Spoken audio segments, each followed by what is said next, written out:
বাংলাদেশকে একা ভাবলে ভুল করবে ভারত, কেননা পাকিস্তান তাদের বাংলাদেশি ভাইদের জন্য তৈরি আছে। এমনকি ভারতকে হারাতে নিজেদের পারমাণবিক শক্তিও বাংলাদেশকে ব্যবহার করতে দিতে পারবে পাকিস্তান। এখানে কোনো সিনেমার দৃশ্যের বর্ণনা করা হচ্ছে না। সম্প্রতি এক পাকিস্তানি নেতাই বাংলাদেশ ভারত দ্বন্দ্বের মাঝে এই মন্তব্যগুলো করেছেন, যা খুব অল্প সময়ের মাঝেই সোশ্যাল মিডিয়ায় ভাইরাল হয়েছে। অনেকের মতে এই এক নেতার মন্তব্যে এটাই স্পষ্ট করে যে ভারতের সঙ্গে বাংলাদেশের দূরত্ব বাড়ছে আর কাছে আসছে পাকিস্তান।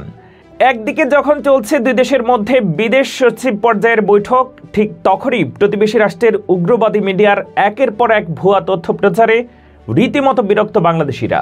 থেমে নেই পাকিস্তানও।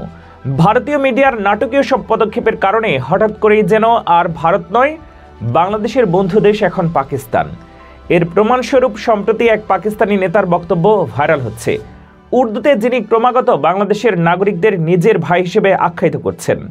পাকিস্তানি এই নেতা সমাবেশে ভারতকে কড়া হুঁশিয়ারি দিতে থাকেন। তিনি বলেন, ভারত বাংলাদেশকে একা ভাবলে সবচেয়ে বড় ভুল করবে। বাংলাদেশ একা নয়, পাকিস্তান আছে তাদের পাশে।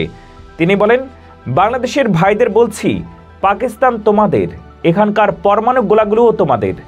যখন দরকার পড়বে সেগুলো তোমাদের ব্যবহারের জন্য আমরা পাঠিয়ে দিতে সক্ষম।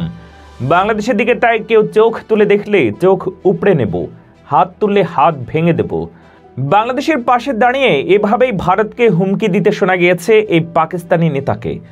আসলে ছাত্র জনতার গণঅভ্যুত্থানের পর অন্যতম বড় রাজনৈতিক পালাবদলের সাক্ষী হয় বাংলাদেশ। 16 বছরের আওয়ামী দুঃশাসন ও নতজানু পররাষ্ট্র নীতিতে ভারতের প্রতি মানুষের মনের ক্ষোভের সৃষ্টি হলেও তা প্রকাশ করার সুযোগ ছিল না। তাই আওয়ামী সরকারকে উৎখাতের পর ভারতীয় আধিপত্যের বিরোধিতা এখন তুঙ্গে। বিভিন্ন কারণে যত দূরে সরে যাচ্ছে ভারত, ঠিক ততটাই বাংলাদেশের কাছে আসছে পাকিস্তান, মনে করছেন আন্তর্জাতিক বিশ্লেষকরা। ঐতিহাসিকভাবে বন্ধুপ্রতিম দুই দেশ ভারত ও বাংলাদেশ এখন ইতিহাসের সবচেয়ে শীতলতম সম্পর্কে অবস্থান করছে।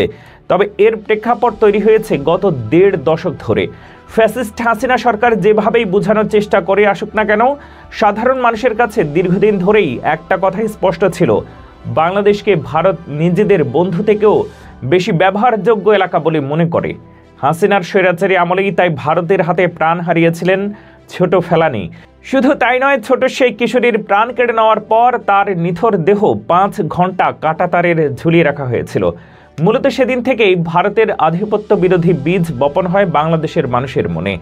সেই বীজ অঙ্কুরিত হয় ফেলানি প্রাণনাশের বিচারহীনতা, নিরবচ্ছিন্ন সীমান্তে প্রাণ কেড়ে নেওয়ার কর্মকাণ্ড, নদীর পানি বন্টন ইস্যু, ট্রানজিট ইস্যু, সাম্প্রদায়িক অস্থিতিশীলতা তৈরিতে ভারতের উস্কানি, বাণিজ্যে ভারসাম্যহীনতা ও দেশ বিরোধী নানা চুক্তির মাধ্যমে, যার সবই এক শেখ হাসিনার সরকারের আমলে হয়েছিল।